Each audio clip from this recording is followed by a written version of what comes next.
Universidad de Morón y Fundación de Neuropsicología Clínica de Argentina, docente de grado de las carreras de Psicología y Psicopedagogía de la Universidad de la Marina Mercante y coordinadora de cátedra en la carrera de Psicología de la Universidad de Flores, investigadora sobre conductas de hostigamiento de la Universidad de Flores y coautora de La dificultad de aprender, de la editorial Ediva y de numerosos artículos de difusión.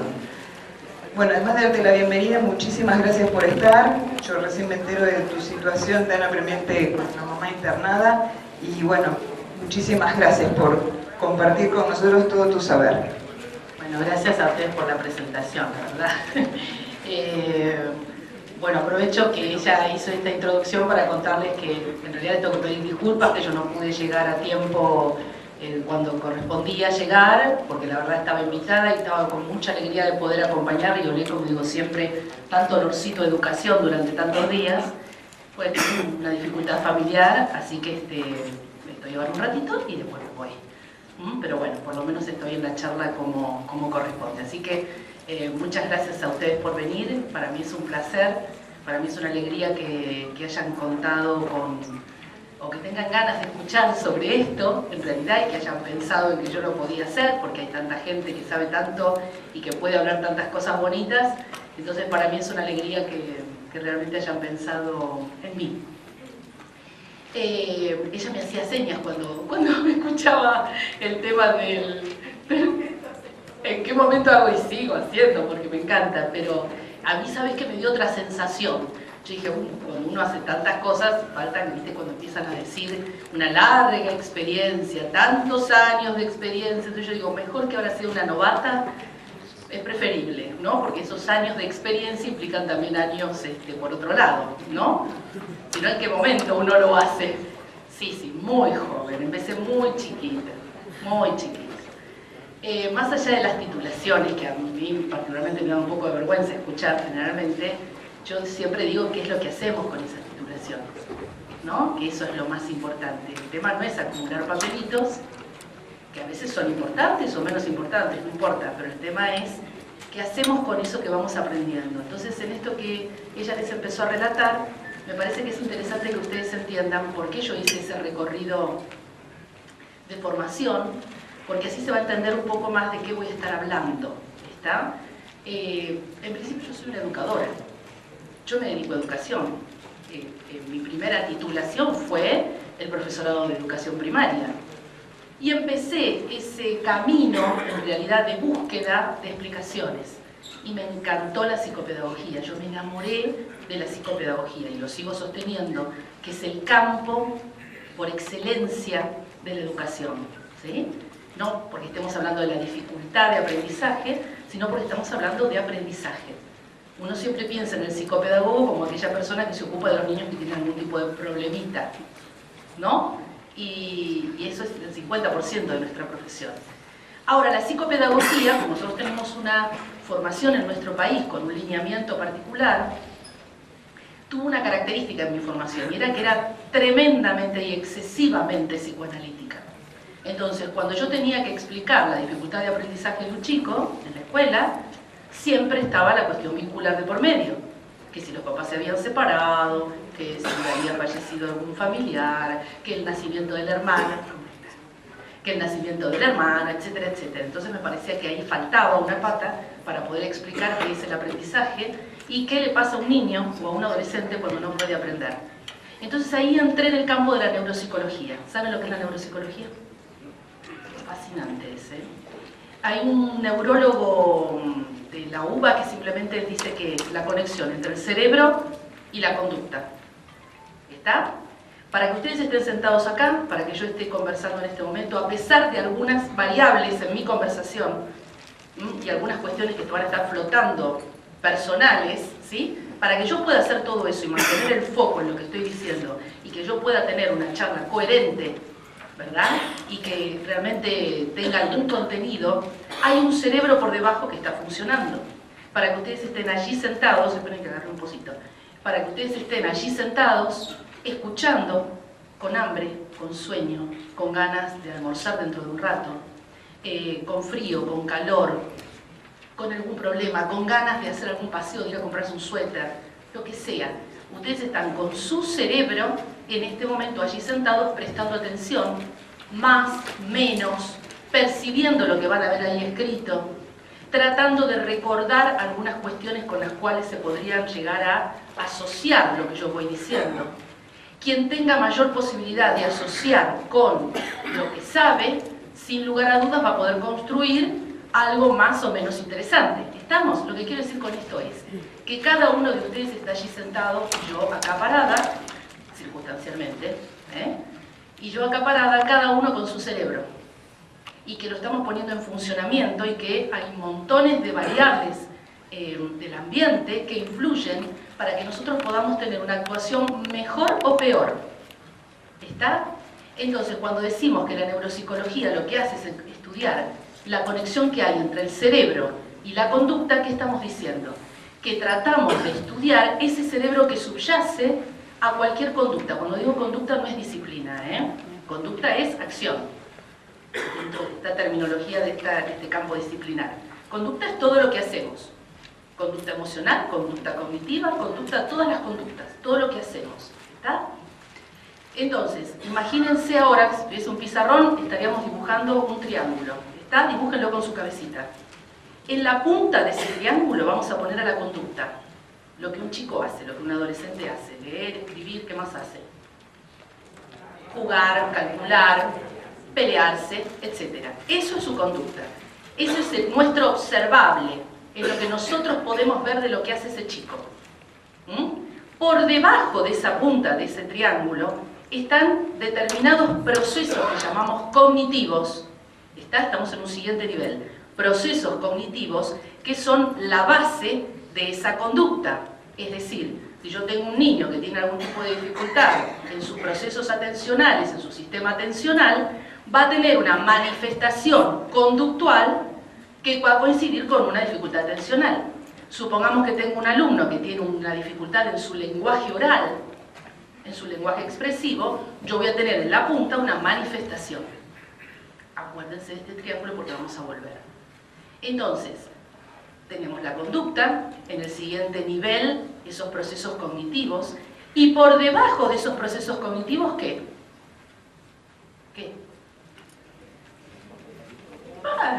Mucho antes de eso. Estamos en un ámbito un poco más biológico.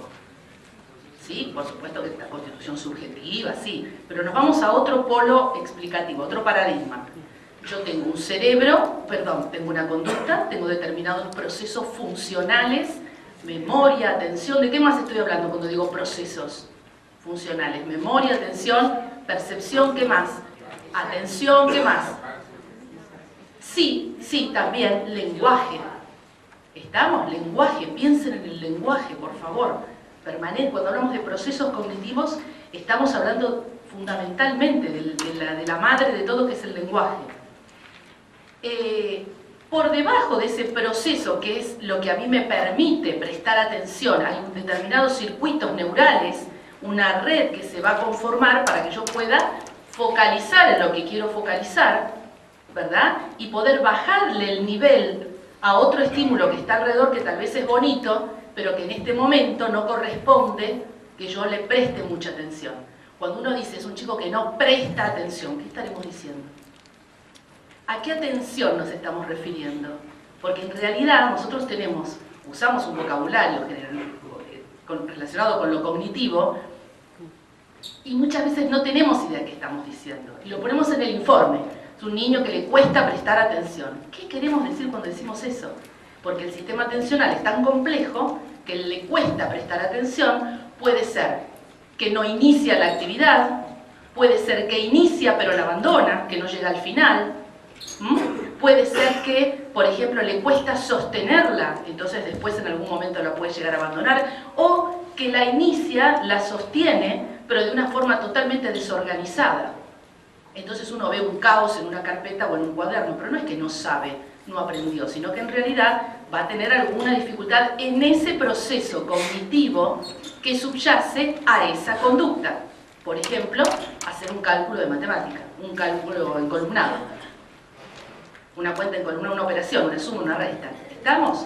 Entonces, arriba, ¿qué teníamos? la conducta. En el nivel siguiente, procesos cognitivos. Nos vamos un poco más abajo. En ese más abajo nos vamos ya a las redes neurales, ¿verdad? Esas neuronas que conforman ese circuito. Pues nosotros, como educadores, o como terapeutas, por ejemplo, desde la psicopedagogía, desde la psicología, no llegamos a ese nivel. ¿Nosotros en dónde nos quedamos? Exactamente, es decir, nos quedamos básicamente en la observación conductual. Y si hacemos un análisis, por ejemplo, desde la neuropsicología infantil, que implica también a los adolescentes, vamos a tener una idea cómo ese chico tiene sus procesos cognitivos, si están en orden, si están disfuncionados, si hay algún predominio de algún tipo de dificultad, si es netamente desorganizado, vamos a decir que es un chico que tiene dificultades ejecutivas, es decir, que le cuesta planificar, le cuesta organizar la tarea, le cuesta terminar, le cuesta tomar decisiones, no inhibe los estímulos que le llaman la atención y le presta atención a todo. ¿De qué estamos hablando cuando digo todo eso? ¿De qué tipo de nombrecito suele dar vueltas cuando hablamos de este tipo de cosas? Déficit atencional.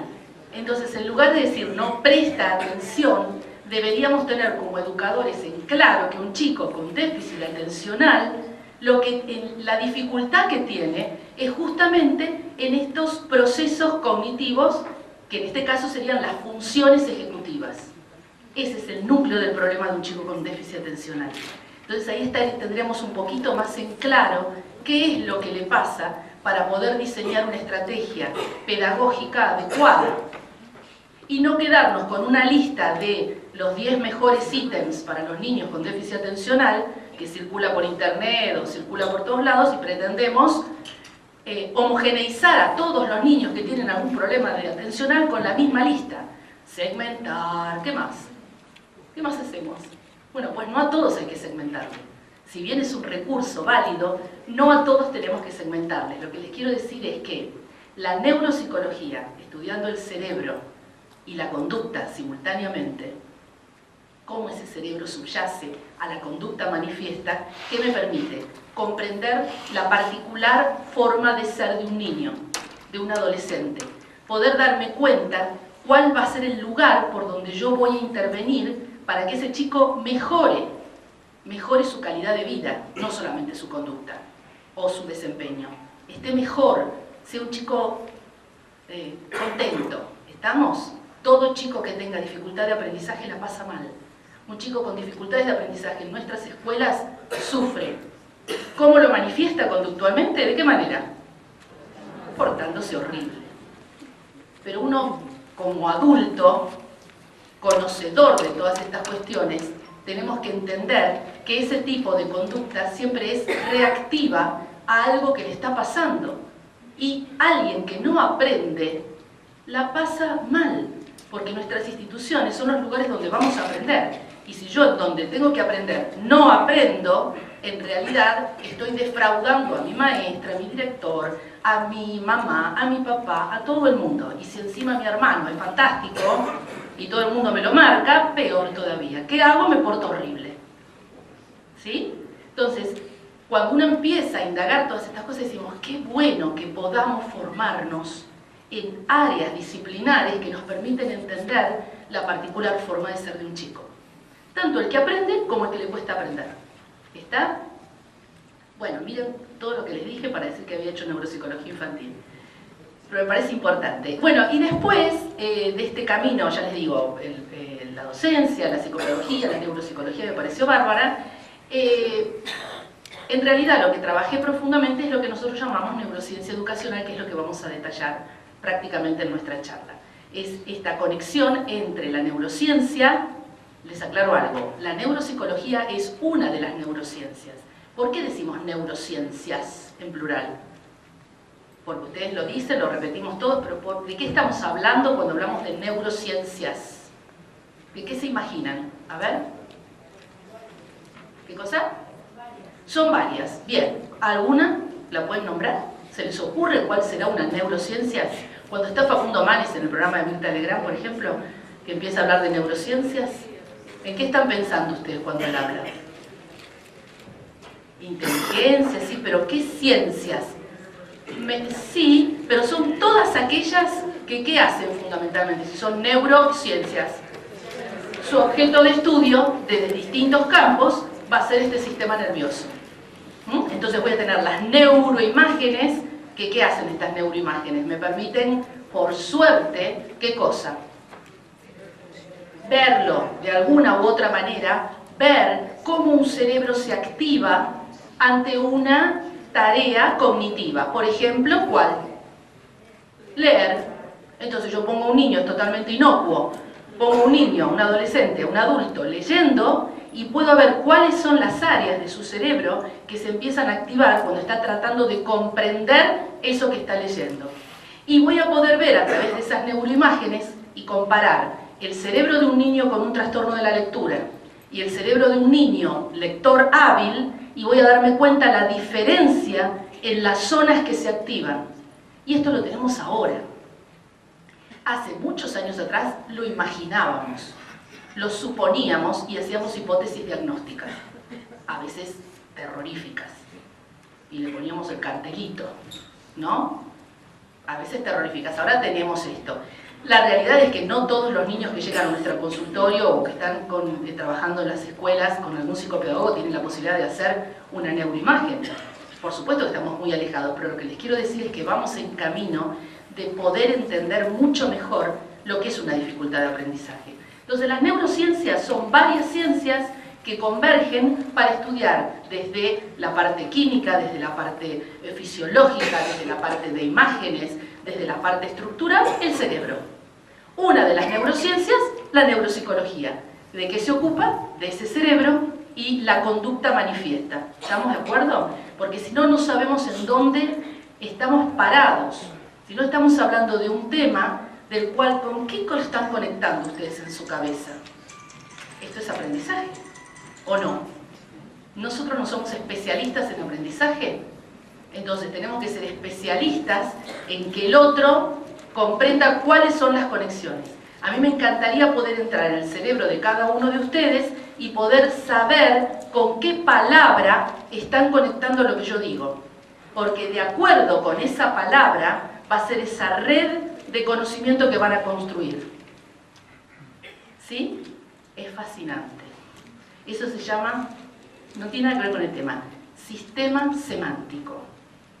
Si yo les digo la palabra pirata, ¿qué palabra se te ocurre? Barco. ¿Qué más? Esperen, porque no escuché. Vamos. No sé qué habrán dicho que se están riendo, Bien, Johnny Depp, seguro, dijeron por allá, Johnny Depp. ¿Vieron? Claro. Pero los señores seguro que no dijeron Johnny Depp. Entonces, la asociación que han hecho algunas de las chicas, que ya pueden ir marcando quiénes han sido, ¿verdad? Las chicas que hicieron esa asociación no fue la asociación que tal vez hicieron los señores. No.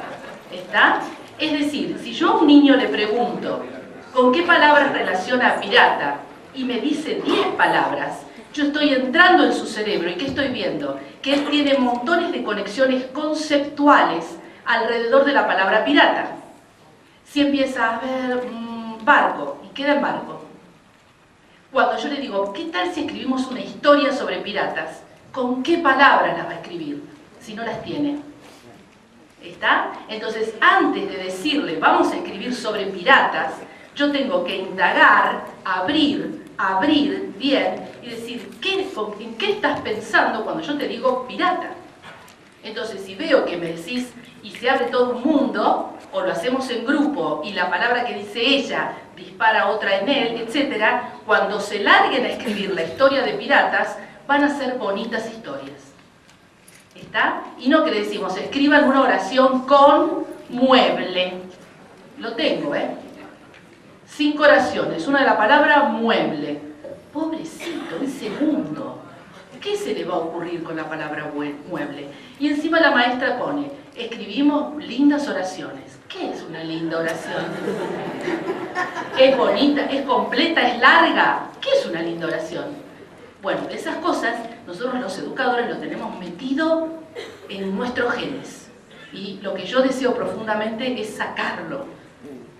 Entonces lo que tenemos que hacer es analizar este tipo de prácticas educativas para darles un sustento mucho más científico, mucho más fundamentado, y no algunas prácticas que seguimos sosteniendo en el tiempo y que realmente no reportan nada ni no nos ayudan. Los voy a invitar a ver algunas de ellas, obviamente. ¿Vieron qué larga la introducción? Se dan cuenta que yo necesito horas para charlar, ¿no? Impresionante. Bueno, entonces, campo, neurociencias, aprendizaje, neuropsicología. ¿Qué otra palabra se van a acordar cuando empecemos a mirar? Pirata, Johnny Depp. Ahí lo tenemos. Bueno, allá vamos. Entonces, ¿cuál va a ser el camino? Neurociencias, ¿qué es? Lo estuvimos analizando. Aprendizaje, sabemos un montón, ¿no? Sabemos mucho de aprendizaje. Somos especialistas en aprendizaje. Después vamos a tirar un poco las orejas, ¿no? Pero bueno, nosotros, digamos, tenemos el ámbito, la escuela es el ámbito del aprendizaje en realidad. Neurociencia educacional, ¿qué será? Que es lo que les voy a explicar. Y nuestras reflexiones, ¿qué es lo que necesito que ustedes hagan?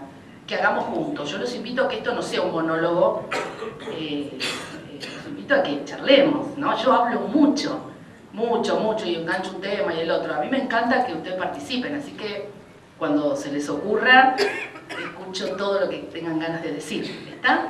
Eso es lo que yo les propongo. A mí me encanta, a mí me parece que es fascinante.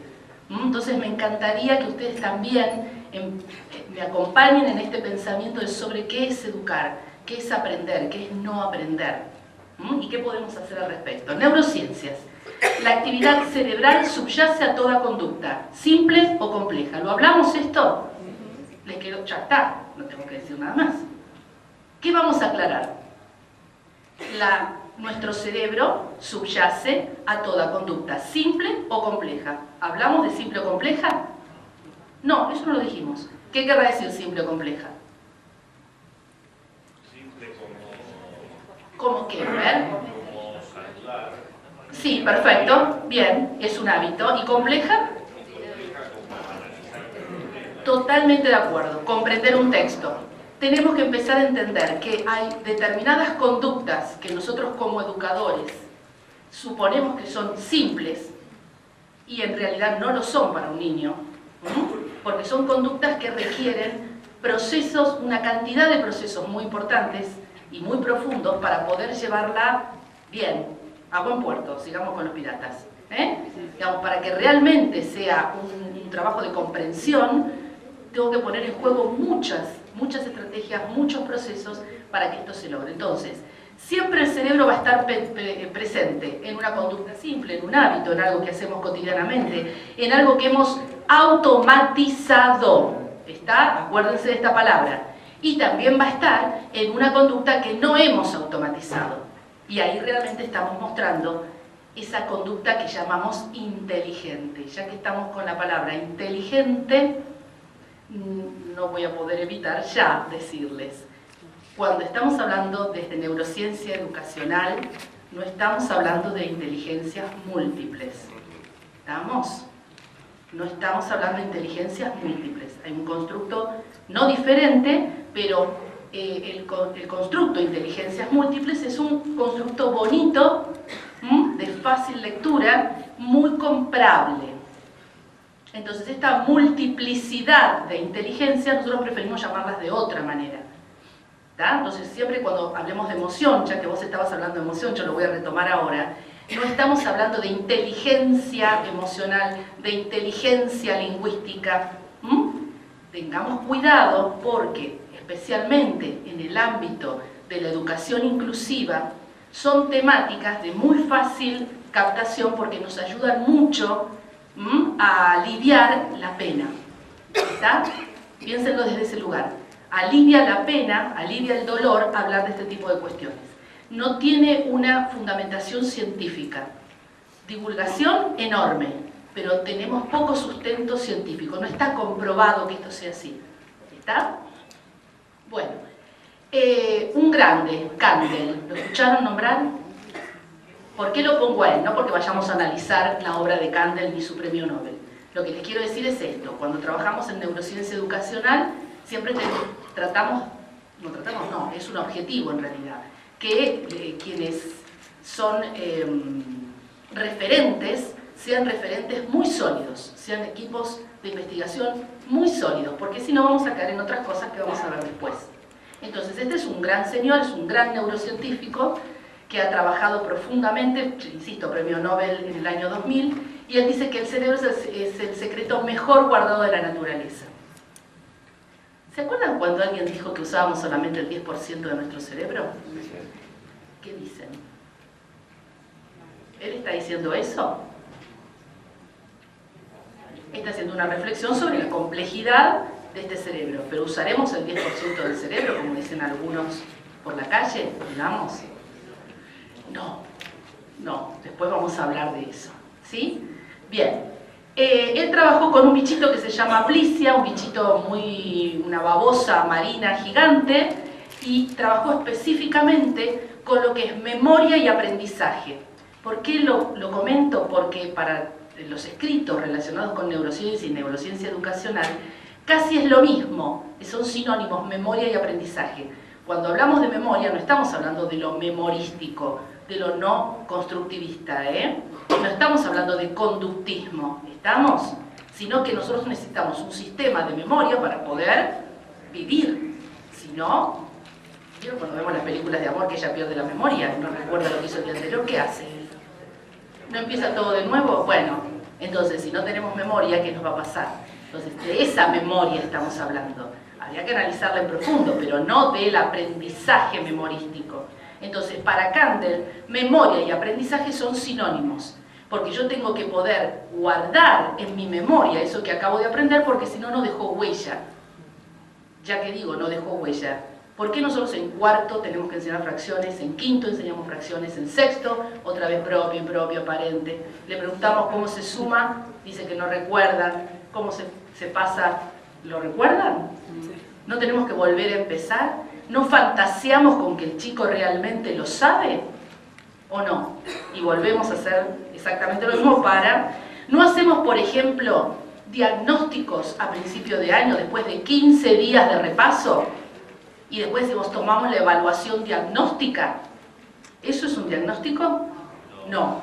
Ilusionamos que es un diagnóstico. Decimos, le fue bárbaro. Tomamos una evaluación sobre un tema que trabajamos durante 15 días. Pero eso no es un diagnóstico. ¿Está? El diagnóstico, ¿qué es lo que me va a dar a mí? La huella, el aprendizaje verdadero. ¿Quieren que nos vayamos a Vygotsky? ¿Qué me da el diagnóstico? ¿Zona de desarrollo cuál? No. ¿Qué me da? Real. Me voy de la neurociencia, me voy a Vygotsky. Entonces, me da el buen diagnóstico, me va a marcar la zona de desarrollo real de ese chico, lo que realmente sabe, y desde dónde yo voy a plantearle el nuevo desafío. Ahora, si yo repaso durante 15 días fracciones y después tomo la evaluación, es otra cosa lo que estoy haciendo. Lo queremos disfrazar de diagnóstico, es decir, que le fue bárbaro. Ilusionamos con que el chico durante 4 años aprendió todo lo que quisimos que aprendiera. La verdad, no. La verdad, no lo aprendió. ¿Está? Entonces uno tiene que en estos ámbitos de, como digo yo, de educadores, estas cosas tenemos que hablarlas. Bien. Entonces él trabajó todas las cuestiones de memoria y aprendizaje en forma muy seria y muy interesante. Problemas con el tema neurociencias, problemas con el tema cerebro. Denostado por largo tiempo por el psicoanálisis, denostado por todo lo que fueran las ciencias sociales, porque somos biologistas y porque comparamos al cerebro con una máquina. A veces se usan las analogías para explicar cosas complejas. Entonces usamos una analogía, a veces un poco feliz la analogía también, ¿no? Porque es feíto decir que es robótico, que es computacional. Entonces todo uno que dice, no, esto a mí no me gusta, yo soy una cosa mucho más visceral. Vos me decís que mi cerebro es como una computadora y no me cierra. ¿Dónde está la emoción? Entonces, ¿el tema cuál es? No hicieron analogías muy bonitas, entonces todo el mundo, no me gusta esto, es muy biologista, es patologización de la infancia, todas estas cosas que empiezan a aparecer, que les digo la verdad, a esta altura de mi vida, son dogmáticas y fundamentalistas. Yo ya no creo más en eso. ¿Sí? Para quien rechaza profundamente lo otro, para mí es un dogmático. Entonces, cuando a mí me arman un congreso que me dice, congreso sobre patologización de la infancia, ¿y por qué? Si no todos patologizamos. Entonces, si ya te estás diciendo, o vos o yo, medico o no medico, y no es así. ¿Está? Entonces, son fundamentalistas. Entonces ya no tengo ganas de escucharlos. A mí me gusta mucho más escuchar el equilibrio, decir, bueno, las luces y las sombras, como pongo yo siempre, ¿no? Lo bueno y lo malo de todos nosotros. ¿Está? Entonces, el tema es que en esta evolución del cerebro siempre hubo esta idea mecánica, más computacional, que totalmente alejada de la realidad, porque nosotros tenemos un cerebro plástico. Gran tema también en todas partes, la plasticidad de nuestro cerebro. Me voy de neurociencias, me voy al plano educativo. Nosotros tenemos una palabrita bonita que puse acá, que es la palabra educabilidad, que no hablan en neurociencia de educabilidad. Esto es una convergencia de nuestro campo. La neurociencia habla de plasticidad. Gracias a esa plasticidad de nuestro cerebro aprendemos. Y aquel chico que, en lugar de tener un desarrollo típico, es decir, que sigue el curso del desarrollo esperado, se nos va un poquitito para un costado y presenta una dificultad de aprendizaje o tiene una dificultad mucho más profunda, ¿qué hacemos? Esa plasticidad es lo que nos permite que tenga después un desempeño adecuado. Si no, no tendría razón de ser ni la estimulación temprana, ni la psicopedagogía, ni la psicología, ni la educación. Si decimos, bueno, ya es tu vida y esto es lo que te tocó, ya está, no hago nada más. Entonces, desde la neurociencia hablamos de plasticidad, desde la educación hablamos de educabilidad, que es maravilloso. Entonces yo digo, juntemos los dos conceptos, porque están buenos. Es interesante que podamos hacer esa convergencia. Mitos con respecto a la plasticidad, enormes. Es un concepto muy complejo también. Pero la realidad es que sabemos que se termina, se acaba. ¿Cómo es el tema de la plasticidad? ¿Qué imaginan? Que no, en buena hora, ¿eh? En buena hora que no se nos acaba. Pero ¿qué pasa con las primeras edades?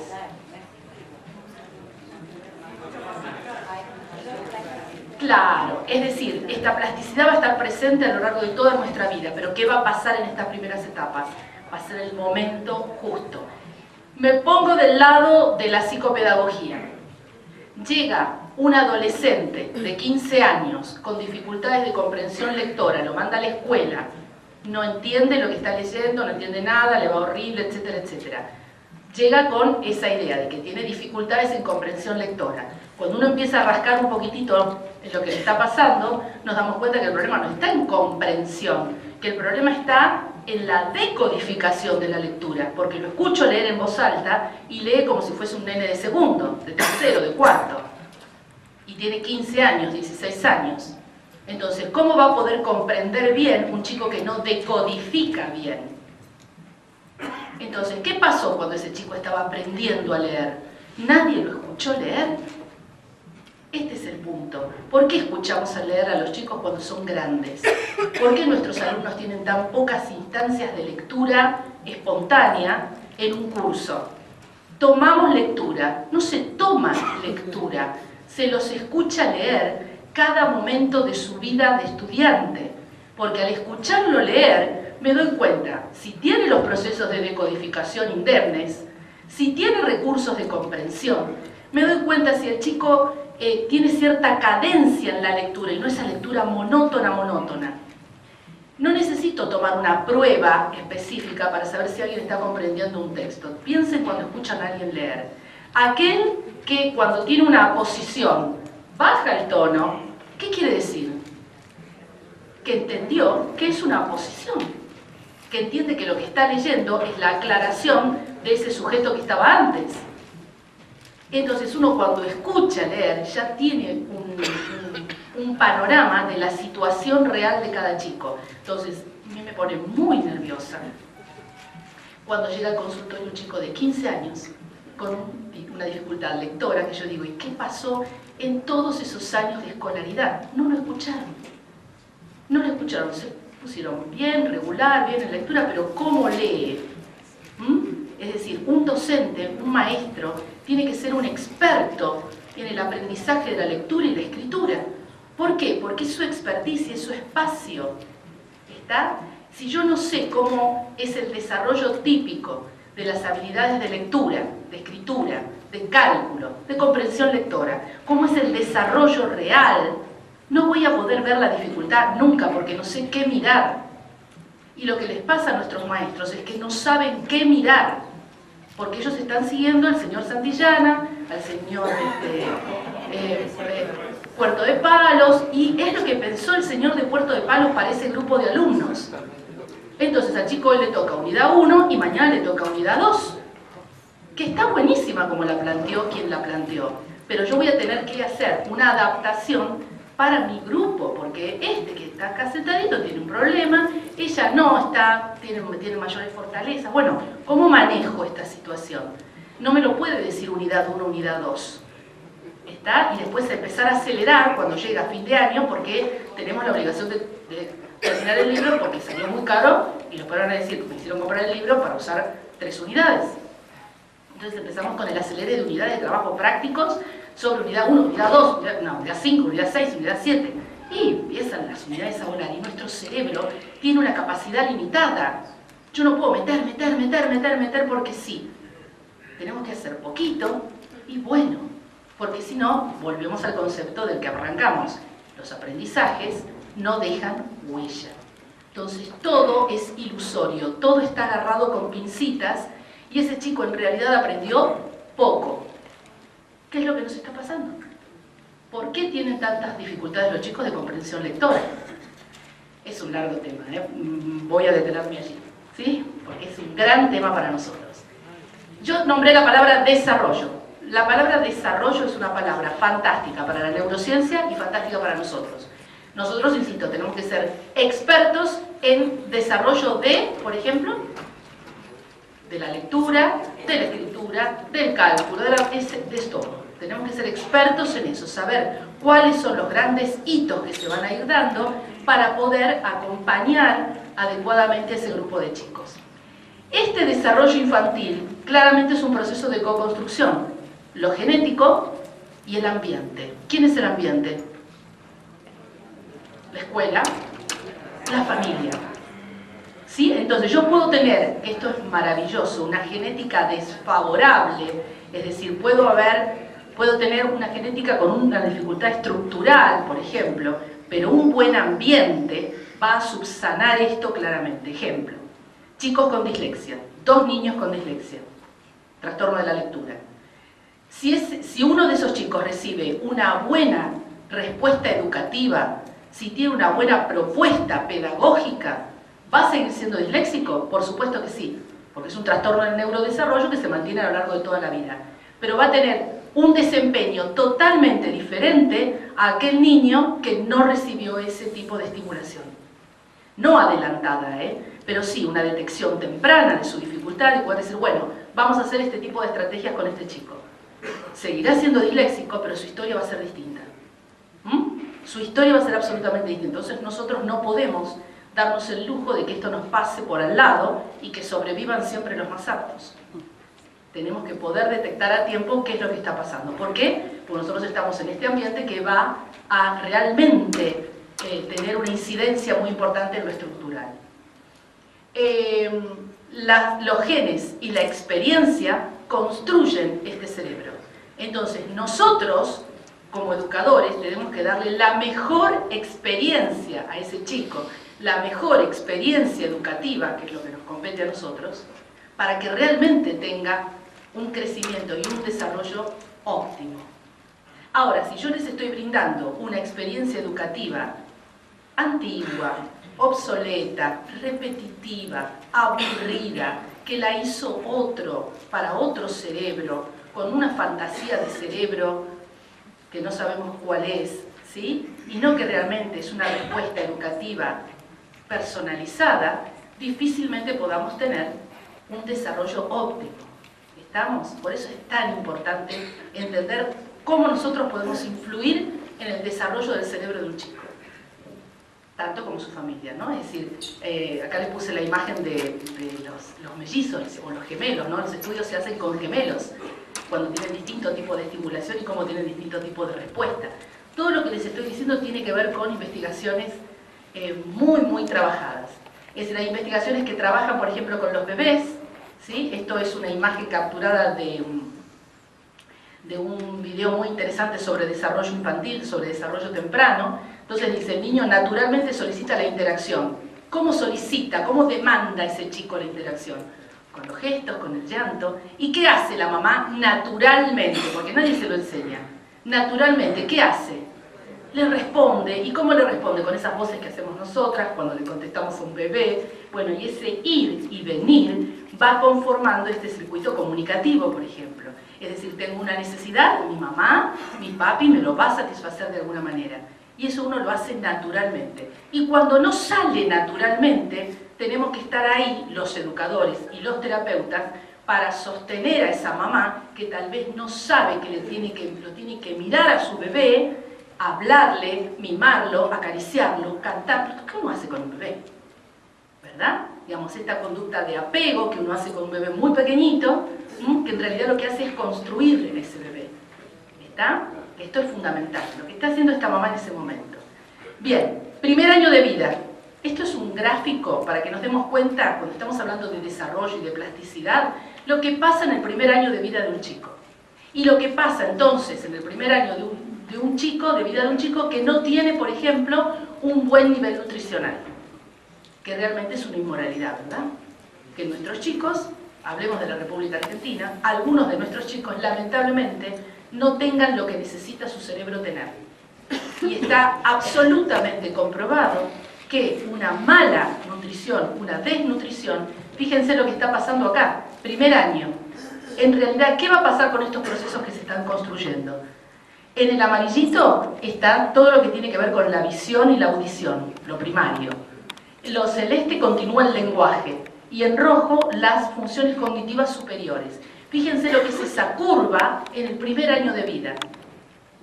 Esencial. Entonces tenemos que intervenir en atención temprana, pero por supuesto, tenemos que indagar qué pasó con ese chico cuando ingresa a preescolar, cuando ingresa a salita de 3, obvio que tenemos que saberlo, porque vamos a poder tener algún perfil realmente de la situación de ese chico. ¿Está? Miren lo que es el desarrollo cerebral, por ejemplo, desde la concepción, se los leo acá abajo, desde la concepción hasta los 80. Acá dice, maleabilidad del cerebro. Fíjense, entre la concepción, el nacimiento, el primer año, lo que es la maleabilidad de ese cerebro, la importancia de tener una mamá que esté en condiciones de gestar a ese bebé. ¿Sí? ¿Cuántas cosas tenemos para hablar? Ustedes dirán, pero ¿por qué Torres está hablando de esto? Nosotros estamos hablando de currículum, tal vez. Porque ¿con qué vamos a construir esto que queremos construir si no tenemos un niño que esté en condiciones de construirlo? ¿Con qué voy a construir aprendizajes si yo tengo un chico, y no será en la mayoría de las instituciones que están acá, pero tenemos que conocer que hay instituciones que tienen severas dificultades, porque tenemos que trabajar en red. Y si nosotros tenemos la ventaja de que nuestros chicos no tienen esta situación, bueno, pues tendremos que colaborar, porque nosotros somos educadores. No trabajamos para un grupito, trabajamos por la educación, trabajamos por los nenes, ¿o no? Uno puede trabajar en ambientes divinos, pero también tenemos que trabajar en otros ambientes, ¿está?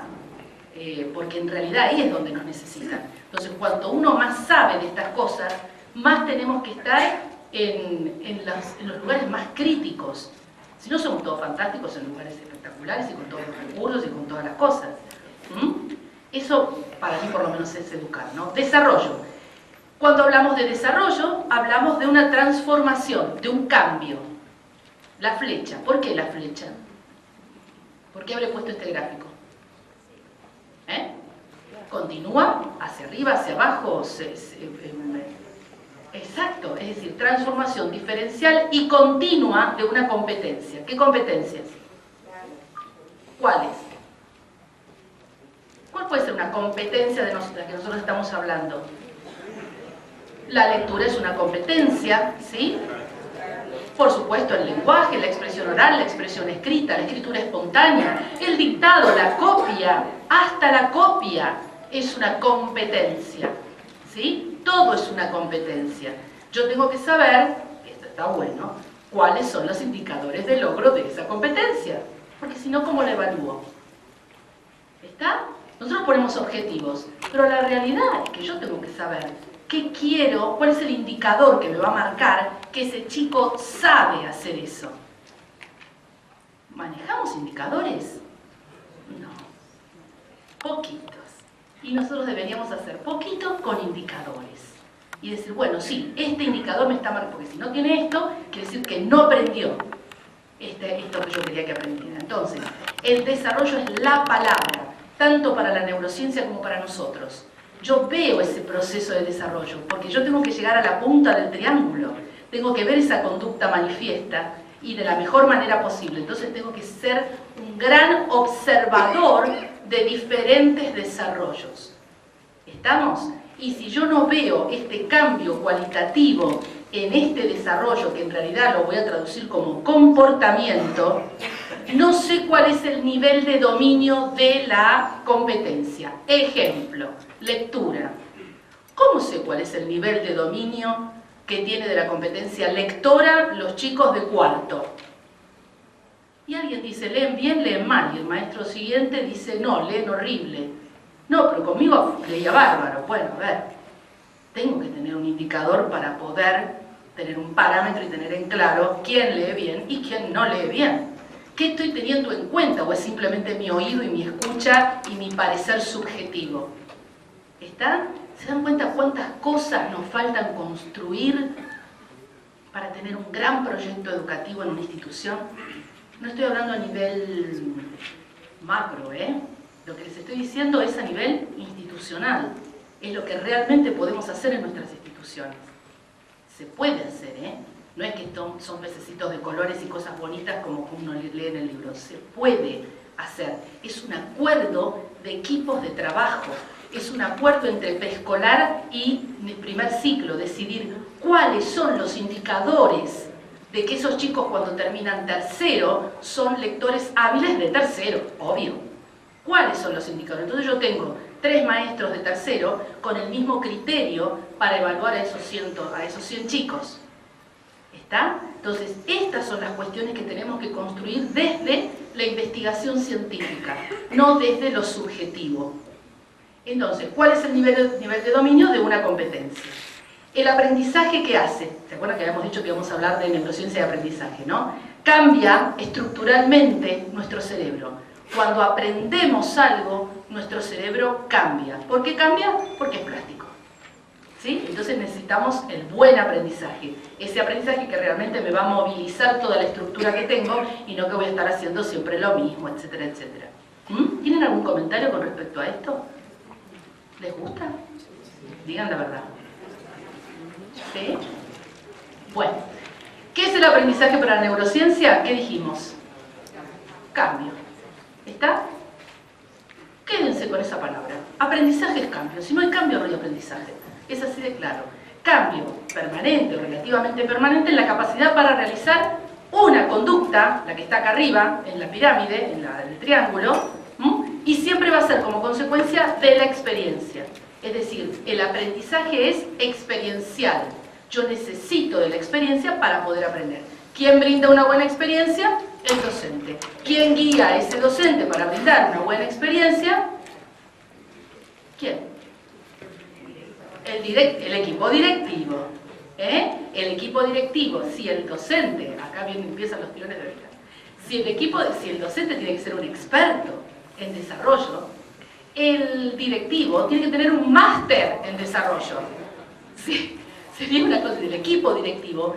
Necesito que sea fuerte en esto también para poder orientar y decirle, mirá, en este grupo que tiene esta dificultad, en esto, vamos a trabajar desde tal lugar. Ya está. Y no es que sea algo que uno realmente necesite hacer, algo muy especial. Es entender cómo el otro está aprendiendo, nada más. Y entender que tal vez no está aprendiendo. Bueno, ¿qué vamos a hacer con este chico? ¿Y de qué forma vamos a trabajar con él? Entonces, siempre el aprendizaje es experiencia en un ambiente complejo. No hacer todos los días las cuentitas de todos los viernes, las 10 cuentitas de los viernes, la pruebita de los viernes, el dictadito de los miércoles. Yo tenía una maestra en uno de los colegios que asesoraba, que ella ponía, por ejemplo, hoy no traje la diapositiva para que vean, dictado para el miércoles tal, dice la diapositiva, ¿no? Yo les saco la foto de la actividad. Dictado para el miércoles tal. El dictado para el miércoles se da una semana antes. Conclusión, si la madre quiere que todo funcione, le hace hacer 50 veces el dictado al chico hasta que se lo graba a fuego. El chico va y antes de que la maestra dicte ya empieza a escribir, porque lo sabe de memoria, ¿no? Escribe, se saca 10. Entonces, ¿qué le ponen en ortografía? 10. ¿Y eso cómo se llama? Falso positivo. Eso es ilusionar con que los nenes escriben con una ortografía adecuada. ¿Cómo me doy cuenta que un chico está escribiendo con una ortografía adecuada? Le dicte lo que le dicte en el momento en el que se lo dicto, él lo escribe bien. Y ahí puedo ver cuáles son los patrones de errores que comete. Si yo te hago estudiar un dictado, me lo hacen estudiar a mí en alemán, tengo una semana y mi mamá insiste todas las tardes, voy a hacer el dictado impecable, pero eso no quiere decir que yo sepa la ortografía alemana. ¿Estamos? Lo que les quiero decir es, y hay tantos ejemplos de esto, y esto está metido a fuego, como digo yo, en nuestros genes docentes. No nos podemos sacar esas cosas, es como lo mismo que la copia. Copia, lo mismo que está en el libro se copia. Entonces son cuadernos, vamos por el 5.º cuaderno, vamos por el 6.º cuaderno. De 5 o 6 cuadernos, 4, 3 son de copia. El resto, producción del chico. Cuando hablamos de producción, no es que estamos hablando de que todos los días se escriben una historia. Producción es escribir que hizo en la hora de plástica. Es espontáneamente redactar, y ahí voy a ver qué nivel sintáctico tiene, qué nivel semántico, qué vocabulario utiliza, segmenta las palabras adecuadamente o no las segmenta. Porque en el pizarrón segmentó la maestra. La segmentación léxica la ubican. Bien, problema que tenemos con los nenes de primero, de segundo y de tercero, y no digamos más adelante porque ya es grave realmente. Pero hay un desarrollo dentro del lenguaje escrito que se llama segmentación léxica, es decir, que a mí me permite entender que cuando yo digo fui a la casa de mi abuela, no es el ala del pajarito, es a, la, preposición artículo. El nene, porque el lenguaje oral es un continuado, ¿qué dice? Fui a la casa, todos decimos fui a la casa. El lenguaje oral tiene características que no tiene el lenguaje escrito.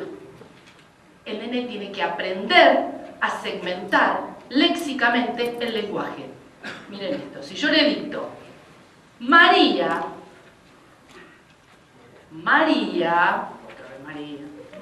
María fue, y cuando digo María fue, ¿María qué? Pues ya empiezan a aparecer allá, María qué, María cómo.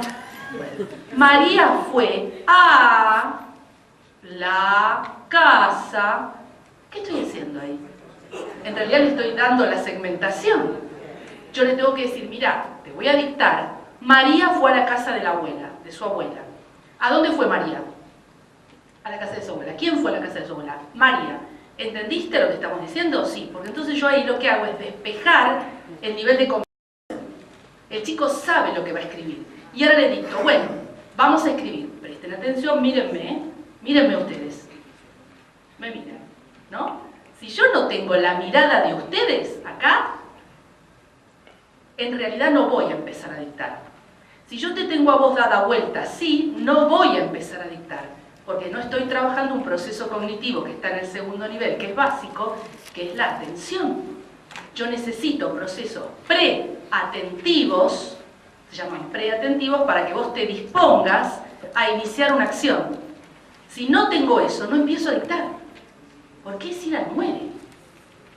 ¿Está? Entonces a uno lo perdí. Entonces el que estaba dando vuelta empieza, María, ¿cómo? O cuando empiezan una tarea, que me falta el lápiz, no tengo la goma. Antes de iniciar la tarea tengo que evaluar si tengo los elementos necesarios para hacerlo. Es como yo quiero hacer una chocotorta, empiezo, mojo la galletita y voy a la heladera y no hay dulce de leche. Igual. Y ya está la galletita mojada. ¿Sí? Es decir, voy a tener que preparar y decir, ¿tengo lo que necesito para hacer la chocotorta? Arranco con la chocotorta. Si no, no. Y un nene tiene el lápiz azul, el amarillo y el verde porque justo va a trabajar clasificación de colores, lo tiene con punta. Si no, no empiezo. Porque si no, ese nene no tiene un nivel de atención adecuado para iniciar una tarea. ¿Estamos?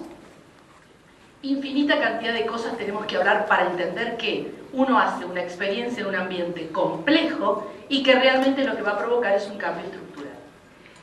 Y después de toda esta larguísima introducción, llegamos por primera vez a lo que es la neurociencia educacional.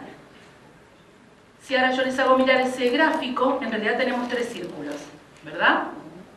¿Qué sería la neurociencia educacional? ¿La intersección de qué? De la neurociencia cognitiva, todo lo que yo les dije, de la pedagogía, lo que también les dije, porque estuvimos hablando de cuestiones pedagógicas, de formas de mediar, ¿verdad? Y la psicología cognitiva, que nos está dando todos estos datos sobre la cuestión más funcional, los modelos de memoria, los modelos atencionales, nos los está dando la psicología cognitiva. Específicamente la conjunción entre neurociencia y psicología cognitiva, que es la neuropsicología. ¿Sí? De esa conjunción sale la neuropsicología, pero en el medio de las 3 está lo que se llama neurociencia educacional, neurociencia educativa, en Estados Unidos lo llaman Mind, Brain and Education, ¿sí? Está teniendo distintos nombres, no hay demasiado acuerdo, pero lo importante es que es interdisciplina y me parece que está bueno para nosotros. ¿Qué es lo que busca la neurociencia educacional? Hacer puentes. Que esos saberes de la neurociencia lleguen a las escuelas. Que los aportes de la neuropsicología lleguen a un docente. Que un docente entienda qué significa prestar atención, cuando dice prestar atención.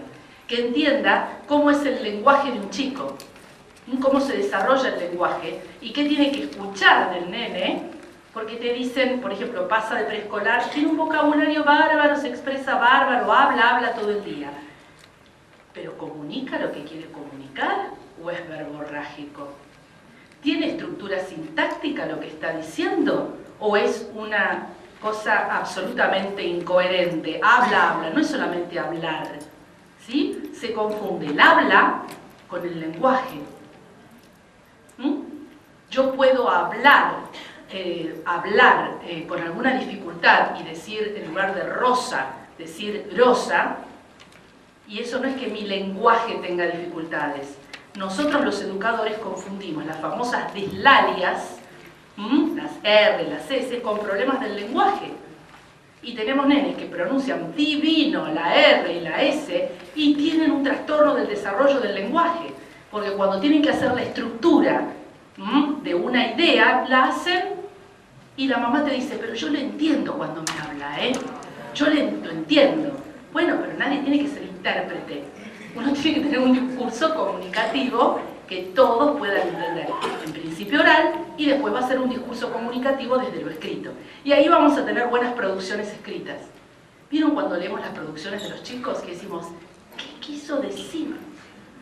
¿Qué quiso decir? ¿Qué quiso poner? Ahí también hay algún componente que tiene que ver con la estrategia de escritura espontánea, que es pura función ejecutiva.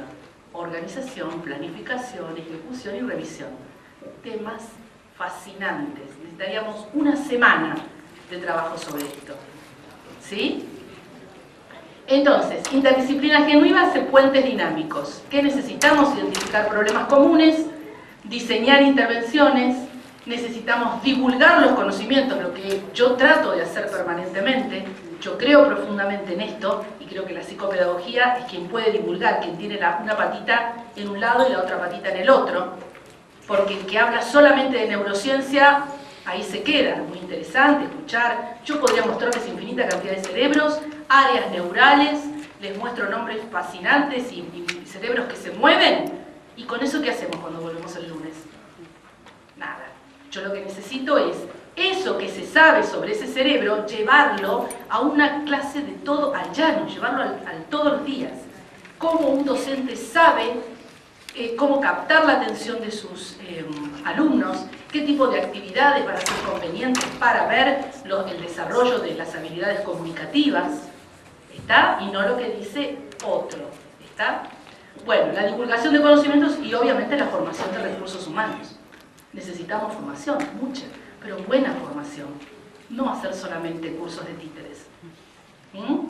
Necesitamos que el docente, necesitamos que el maestro, necesitamos que el directivo sepa sobre aprendizaje, sepa cómo se aprende a leer, a escribir, a calcular. Cuando digo calcular es resolver problemas, etcétera, etcétera. Sepa qué son las habilidades sociales, porque eso es lo que él va a tener que ayudar a construir en un chico. Entonces, no puede ser que la escuela llegue y me diga, no sé cómo lee este chico. ¿Cómo que no sabes cómo lee? Si sos vos el experto en esto, o no sos experto. Y repetís fórmulas, repetimos fórmulas. ¿Está? Eso es lo que tenemos que hablar profundamente, de lo que nos pasa realmente en la educación.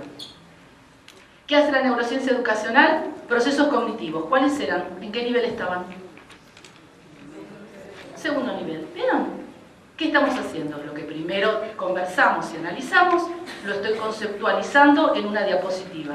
¿Sí? Al conceptualizarlo en esta diapositiva, cuando yo digo procesos cognitivos, ¿ustedes en qué están pensando?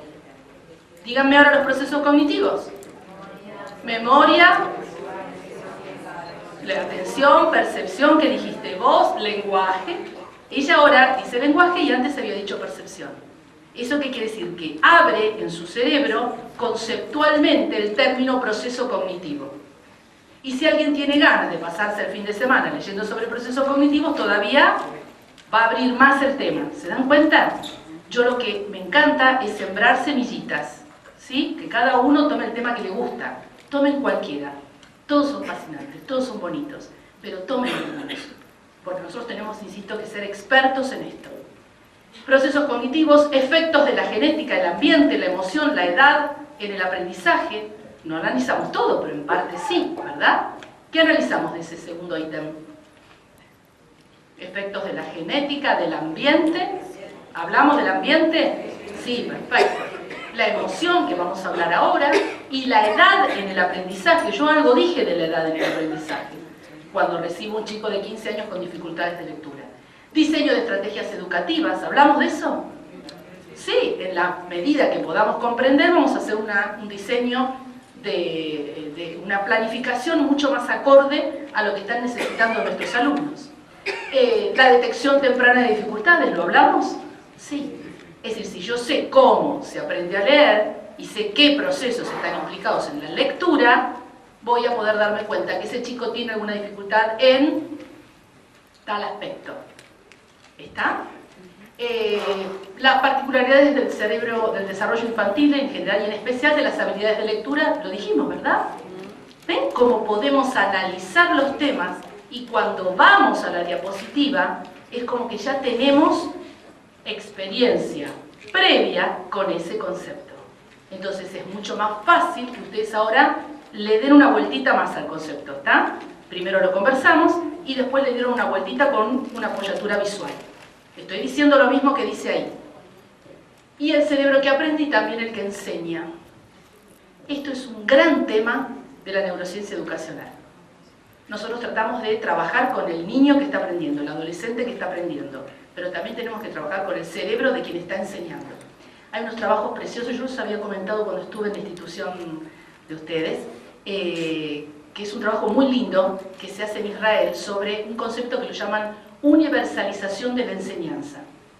Universalización de la enseñanza. ¿Qué quiere decir esto? Ellos dicen que en todas las culturas, sea la que sea, tenemos la misma forma de enseñar a las nuevas generaciones. Entonces ponen los ejemplos de las explicaciones, las demostraciones, la modelización. Y yo tengo un montón de imágenes de, por ejemplo, tribus africanas enseñando cómo cazar un ciervo. Fascinante el tema. Ahora yo digo, a esta universalización de la enseñanza, ¿qué tal si le ponemos un poquito de neurociencia? Un poquito de neurociencia educacional, para poder entender mejor que esa modelización que yo estoy haciendo, ¿qué va a hacer? Es decir, ¿cómo voy a modelar la resolución de un problema en el pizarrón? ¿Cómo le voy a mostrar al chico mis funciones ejecutivas? ¿Por dónde empiezo, por dónde sigo y por dónde voy? Modelizar y mostrar no quiere decir pautar el procedimiento, porque yo tengo una nena que se llama Josefina y llegó llorando al consultorio, ¿no? Porque no podía resolver problemas de matemática. Entonces yo, bueno, José, explícame. Bueno, estábamos Estábamos analizando sus problemas. Y lloraba y se le caían las lágrimas arriba del cuaderno, así, era a borbotones. Sufría profundamente porque no podía resolver. Y ustedes saben que la matemática, ¿qué hace con nosotros? Nos da carnet de inteligentes, ¿o no? El que sabe matemática tiene el cielo ganado. El otro va a tener que hacer alguna carrera social porque no va a poder, ¿no? Bueno, y esto lo lleva y sigue, continúa. Entonces, José, que no tenía ningún problema, los lagrimones caían porque la madre cada tarde en la casa era una lucha cuerpo a cuerpo, terminaban a los gritos, lo que pasa habitualmente, ¿no? Y entonces siempre me acuerdo que yo le digo, bueno, José, ¿qué dice acá? ¿Cómo hiciste para resolver este problema? Me dice, lo copié. Terminan, vieron que el que no sabe, no puede, espera la autocorrección. Entonces, después que lo hicieron en el pizarrón, el chico copia y le quedó impecable. No tiene la menor idea qué hizo. Entonces me dice, digo, ¿qué es esto? Dice RTA. Sí, le digo, ¿qué es José RTA? Entonces me dice, Sandra, RTA puntito. RTA puntito, ¿qué significa? No sé. Es decir, es el colmo. Y tengo cosas para mostrarles. No sabe Josefina lo que es RTA puntito. Primero que no sabe lo que es una abreviatura, en principio. ¿Qué conexión pudo haber hecho? Ninguna. Segundo, que no pueden entender, porque es una de las partes más difíciles en resolución de problemas, qué es la pregunta, que es una demanda, y qué es la respuesta, qué implica. Entonces le voy a decir, tenés que poner la respuesta. ¿La cuenta? A ver, si algún día vamos a comprender que resolver problemas de matemáticas requiere muchos procesos que deben ser enseñados y modelados, no dar 4 o 5 problemas y que resuelvan, o que se lo vayan a la casa y la madre se lo resuelve. O la mamá se cansó de la matemática con línea francesa de descomposición en decenas y centenas, que hace, mira, tenés esto más rápido. Y le hace la cuenta, el chico vuelve y me dice, dijo mi mamá. Y después el chico pelea con la madre se pone mal porque dice, ¿qué le pasa a la escuela? Pero ¿por qué no lo hacen más simple si nosotros lo aprendimos así? Entonces estas discusiones así como esotéricas, les diría. Pero el problema, ¿cuál es? No es el adulto, como digo siempre. El problema es el nene que está en situación de aprendizaje. Está entre la escuela, con línea francesa, muy buena, a veces mal implementada, y la mamá, con una línea mucho más conductista, que dice, dale, mira, yo lo aprendí a los golpes, lo aprendí así, punto. Y entonces el chico queda en el medio. El que la pasa mal es el nene, porque es el nene el que va todos los días a la escuela. Y cada vez que le ponen un problema de matemática, muere en el intento, ¿sí? Lo peor que le puede pasar a un chico es eso. Y encima hacemos las evaluaciones donde el punto 10 de la evaluación es los 2 problemas de matemática. Entonces al final, cuando ya viene agotado, le ponemos el problema. Ahora, si los 8 puntos anteriores eran procedimiento puro, tenemos ahí otro falso positivo, ¿o no? Claro, aprobó, le fue mal en problemas, pero como el otro estaba bien, el chico aprueba. Conclusión, no sabe matemática, no sabe resolver problemas. Y hoy en día, matemática es resolver problemas. También, extenso tema para hablar, ¿está? Pero nosotros siempre hacemos algún pececito de color, como digo yo, para zafar de lo que realmente tenemos. Bien, podemos seguir, vamos a avanzar un poquito más. Evitar generaciones superficiales, abandonar la ficción de homogeneidad. Tenemos que abandonar esta ficción de homogeneidad, comprender fortalezas y debilidades, potenciar el desarrollo de habilidades a través de la buena experiencia educativa. Traten de pensar y elegir alguna de estas. Yo se las voy leyendo, ustedes elijan. Desarrollar los procesos básicos, memoria, atención, percepción, lenguaje. Con esto trabajamos. Esto es la base del proyecto pedagógico. Digamos, trabajar procesos cognitivos, hacer detección temprana de dificultades, orientar al docente, orientar al directivo, formar equipos de trabajo, que realmente, y esto no es una revolución, sí, es una revolución, pero les quiero decir que no es que uno necesita algo más, o necesita un recurso diferente, uno necesita el hombro a hombro, nada más, y decir, bueno, con esta actividad, la misma actividad, uno la puede hacer en una forma totalmente tradicional, o la podemos hacer en una forma totalmente constructiva. Con una misma actividad podemos estar generando memoria, atención, percepción, desarrollo de habilidades de lectura, de escritura, o podemos estar haciendo algo absolutamente mecánico. No es que hay que cambiar o que hay que comprar un material nuevo o diferente. Entonces, esto es lo que va haciendo la neurociencia educacional. El foco en el conocimiento sobre cómo el cerebro humano aprende y el conocimiento sobre la mejor manera de enseñar. Si yo comprendo cómo se aprende, lo dijimos, ¿verdad? Voy a saber qué estrategia utilizar. Piensen en esto con respecto a los proyectos de inclusión educativa. Yo no puedo generalizar un proyecto de inclusión educativa para todos los niños con síndrome de Down. No, es Juan con síndrome de Down y Pedro con déficit atencional. Y María con síndrome de Down. Van a ser proyectos diferentes, porque son niños diferentes, cada uno con sus fortalezas y sus debilidades. ¿Sí? No son las estrategias para los chicos con tal cosa. ¿Cuál es el foco que tenemos que tener como educadores? Desarrollar autonomía. La verdad, todo lo que dije es en el fondo para esto, nada más. Solo las personas autónomas son las personas libres. Ustedes piensen en eso. Es decir, no puede ser que los chicos sean dependientes de un docente. ¿Está? Yo necesito que el otro aprenda para que sea autónomo, para que tome decisiones, por ejemplo. Y solamente lo voy a lograr a través del desarrollo de habilidades, no el desarrollo de procedimientos.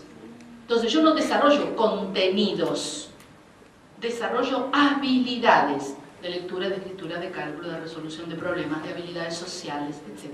¿Sí? Sí. Lo que quieran. ¿Cómo va el asunto en la formación del educador? Mal.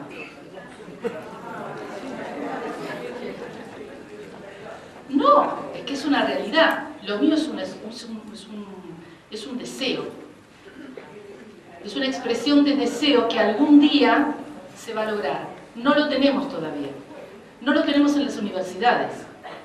No lo tenemos. La realidad es esa. Hay modificaciones de planes, pero la realidad es que la modificación de plan debería tender a todo esto. Y no está.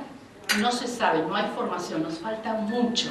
Pero eso no quiere decir que uno en su propio equipo no lo pueda trabajar. Se los digo, yo les cuento, también he dirigido colegio. Digamos, no lo digo por decirlo. Se puede trabajar, por eso yo decía, desde la propia institución acompañando hombro a hombro, porque no es que hay que hacer nada especial, no es un máster, esto ahora realmente, sino que uno tiene que ir acompañando y orientando sobre la mejor estrategia para poder entenderlo. Por eso yo decía que el equipo directivo en realidad tiene que ser un gran conocedor de todas estas cosas. Esto es muy importante. Un poco y un poco. Hay de las dos cosas, pero yo creo que tiene que partir del propio equipo de gestión. Yo en realidad apuesto en este momento a las dos patas, a los docentes específicamente y al equipo de gestión, porque es uno que está liderando, es uno que está haciendo una verdadera gestión de ese equipo de trabajo. Yo creo que esa es la clave, e institucional y contextualizada, ¿eh? Cada uno va a hacer lo que pueda hacer en su institución. Esto no es un modelo a seguir. Digamos, los modelos son complicados a veces, porque es como para todos lo mismo. ¿Ya? Tenemos 5 minutitos todavía. Bueno, tenemos que elegir 2 o 3 cosas. ¿No se da una idea? Miren, plegar y recortar. Pliego, ¿qué significa pliego? Doblar, lenguaje puro. ¿Cómo se hace una flor? Esto es una flor hecha con papel glacé. Doblar punta con punta, cortar las puntas, abrir y pegar. Son escrituras espontáneas de un curso de 35 varones de una escuela de Buenos Aires, que trabajamos de esta manera. 35 varones en el mes de mayo, ¿sí? Que están trabajando funciones ejecutivas, es decir, ¿qué hago primero? Es decir, ellos tenían que enseñar a hacer las flores de colores. Entonces, ¿cuáles son los pasos para hacer la flor? Funciones ejecutivas. Primero esto, después esto, y primero, segundo, tercero. Quieren ver ordinalidad, quieren ver escritura espontánea. Montones de cosas podríamos analizar al ver este trabajo. Pero miren esto, cambiamos la forma de sumar. Mes de abril, de otro colegio interesante también, un colegio bilingüe. Esto es una nena, de esto tiene un mes aproximadamente. 4 más 2, 6, 4 más 2, 6. yo preguntaría a quien hizo el cuadernillo, ¿desde dónde en columna 4 más 2? ¿Qué fundamentación teórica tiene para mostrarle a un niño otra forma de sumar? ¿Sí? Digamos, no tiene idea. Y bueno, y el cuadernillo se adopta, como decimos, se adopta y los chicos hacen esto. 4 más 2 no amerita el encolumnado, 4 más 2 es un cálculo que amerita que sea mental. Y es más, yo tengo que ver si el chico dice 1, 2, 3, 4, 5, 6 o que dice 4, 5, 6. Si dice 4, 5, 6, ¿qué me está mostrando? El desarrollo. ¿Qué me está mostrando? Dos nenes tienen que hacer 4 más 2 y uno hace 1, 2, 3, 4, 5, 6 y el otro dice... no comparación, tiene conservación. ¿Qué hace? Un proceso matemático que se llama sobreconteo. Es decir, parto de 4 y agrego 2. Si no, tengo que hacer 25 más 10 y está 25, 1, 2, 3, 4, 5, 6, los dedos de los pies. ¿Para qué? Entonces, 4 más 2 no amerita esto. Entonces, estamos llenos de ejemplos de actividades cotidianas que no tienen sentido. Consignas. Demuestro cuánto aprendí. Pobre bombón no pegó una. Ahora, la consigna es demuestro cuánto aprendí. Encima le ponen qué pasó. Ese chico vuelve con el cuaderno a su casa. Y hay un otro que va a estar evaluando y dice, ¿qué pasó? ¿Qué te pasó? ¿Cómo va a amar la matemática? ¿Cómo va a amar la matemática? La matemática es un mundo fascinante, no la matemática que nosotros estamos tratando de instalar. ¿Está? ¿Qué pasó? Seguimos. Claro, igual pasó de grado. ¿Sí? Miren esto, tengo que practicar descompongo. El problema que tienen nuestros docentes para determinar qué es una consigna y qué es un título. Los títulos son de los cuentos, de las historias, de las poesías. Las consignas son demandas de trabajo. Yo te doy una consigna y vos tenés que entender claramente qué quiero que hagas. Pintar con azul, no voy a pintar con rojo, porque entonces digo, no cumplió con la consigna. Pero si yo te pongo de consigna, demuestro cuánto aprendí, o tengo que practicar descompongo, y abajo hago este horror de la matemática, y esto es real. No hay fundamentación. ¿De dónde salió esto? No sabemos. Alguien se lo enseñó. Y se transmite, esto es peor, es como de generación en generación.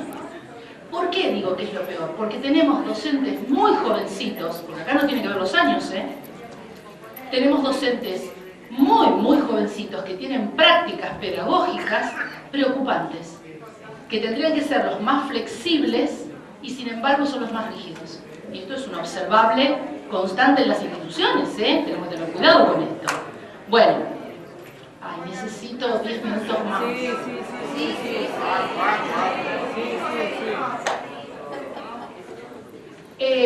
Nuestro cerebro, ¿qué pide? Procesos de comprensión. ¿Sí? Procesos de comprensión necesita nuestro cerebro. Busca la comprensión, busca el significado y busca el sentido. Si yo le pongo pavadas, se retira de la contienda.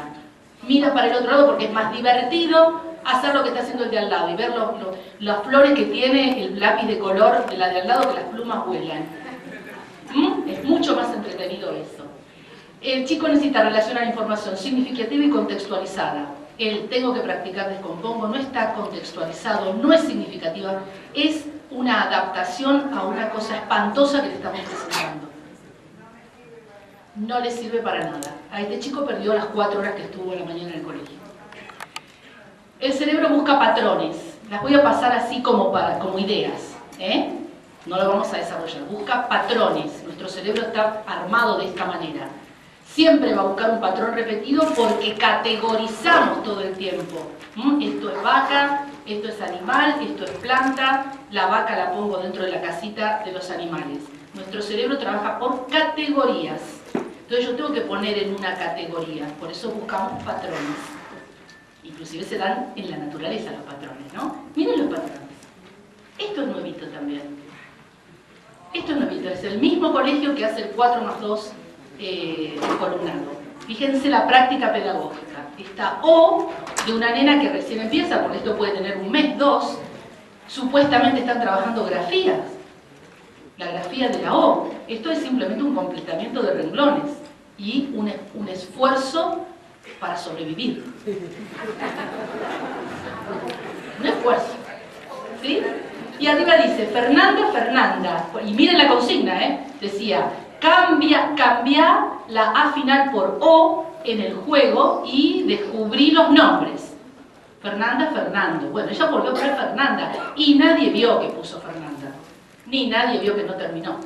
Tampoco. Ni nadie vio esto que está acá abajo. ¿Sí? Nuestro cerebro busca la novedad. ¿Leyeron alguna vez este cuento? ¿Lo han usado en la escuela? Elmer. Maravilloso.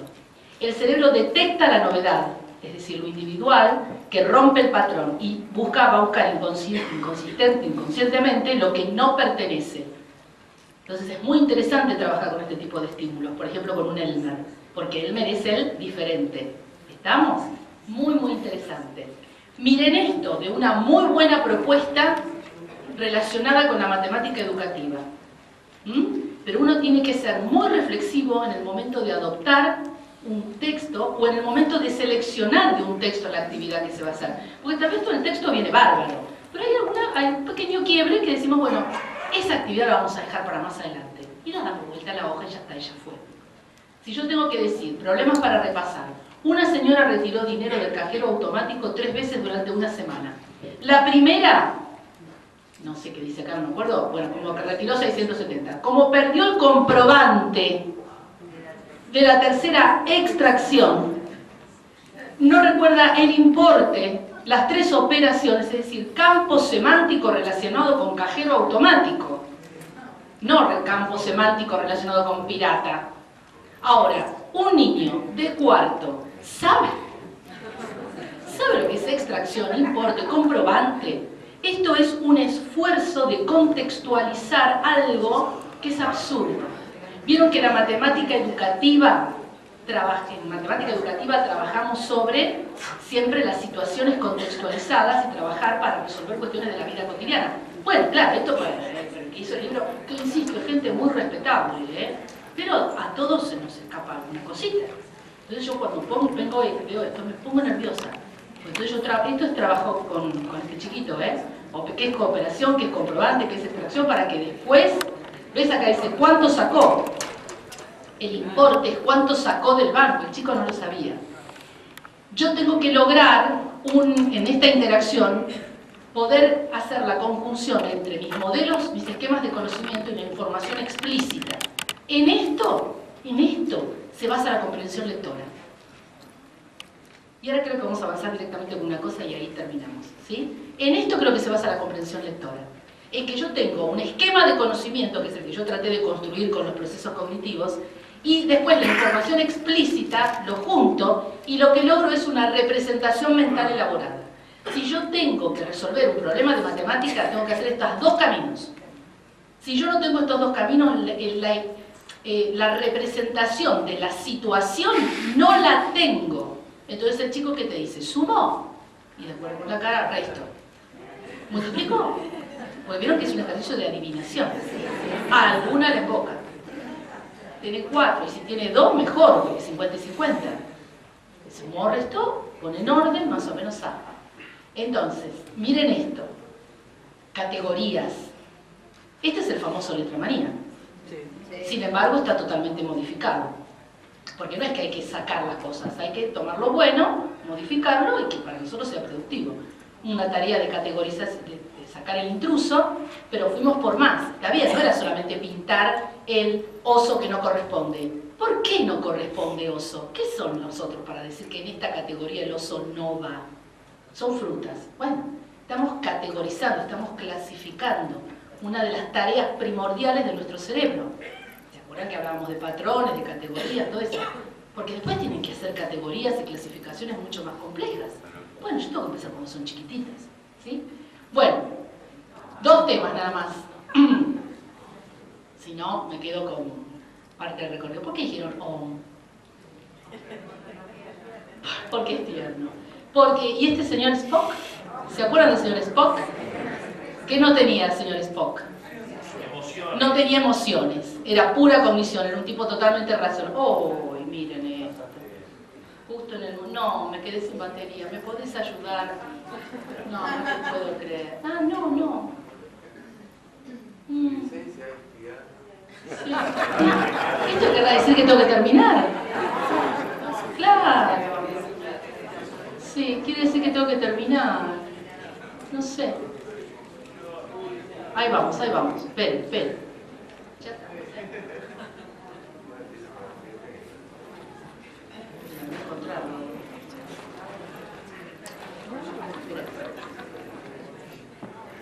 No, pero ya estamos, ¿eh?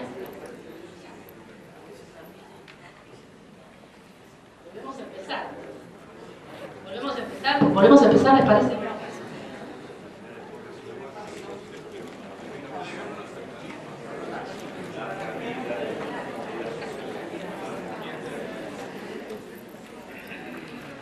Mientras la doctora Torresi... Ya está, lo tenemos. Si no, vas a ir completando la encuesta.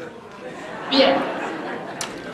Señor Spock, esto que es imposible, ¿verdad? El señor Spock no existe, cerebro y emoción, él se los empezó a nombrar en la charla anterior, digamos, no podemos separar lo cognitivo de lo emocional, esto recuérdenlo siempre.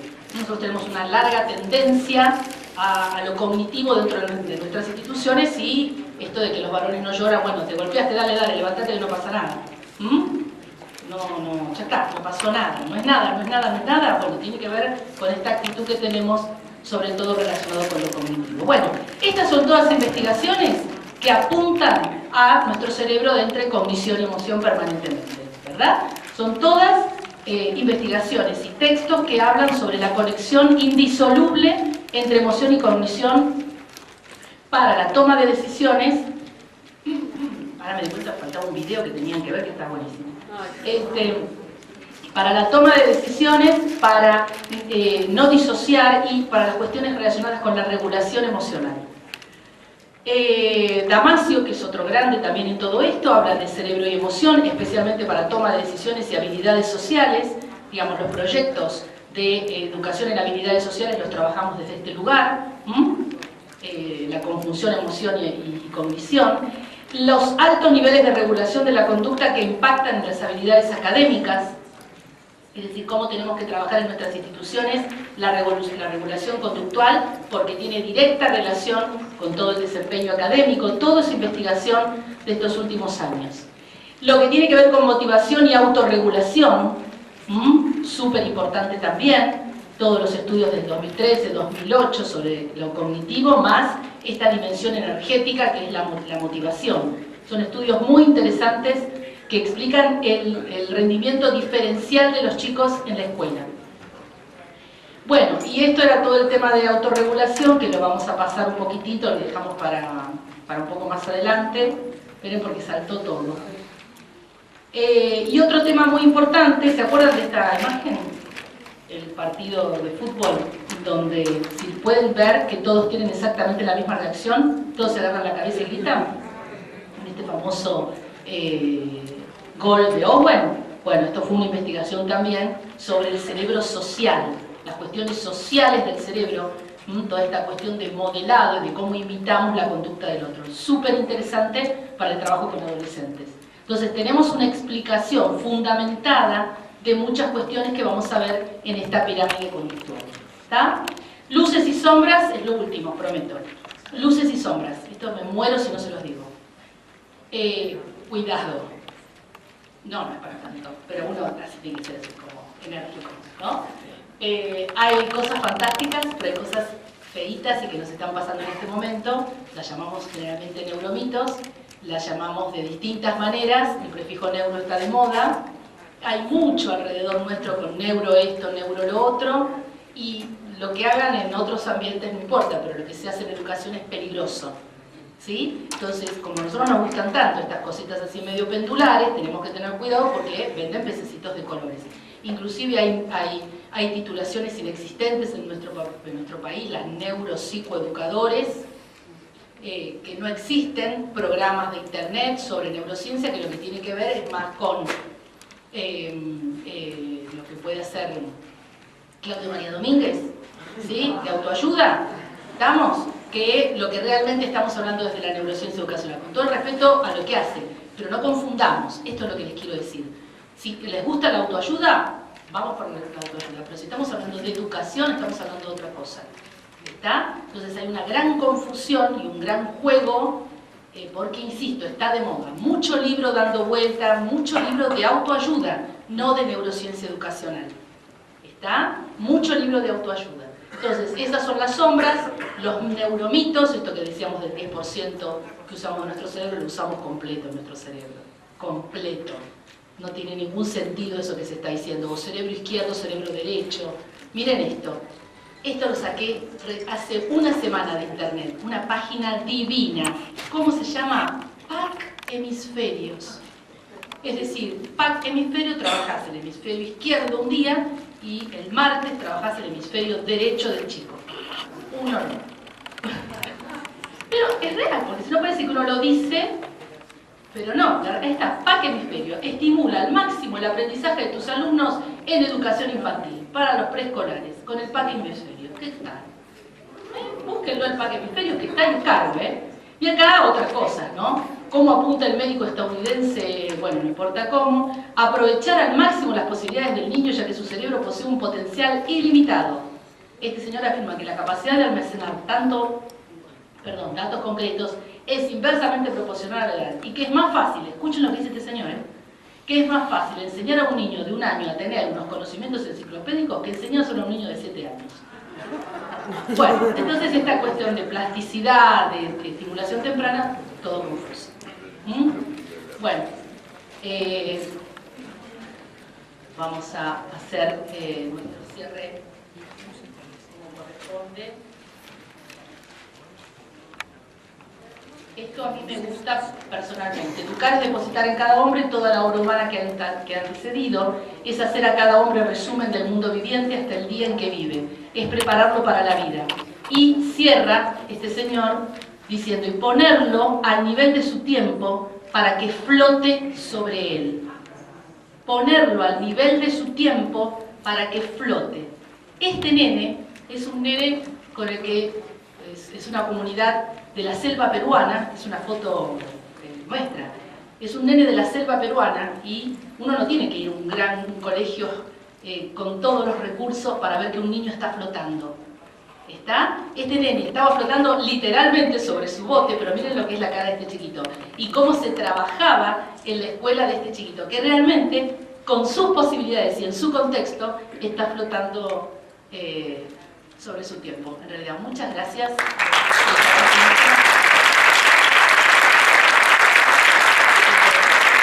Muchas gracias por la invitación.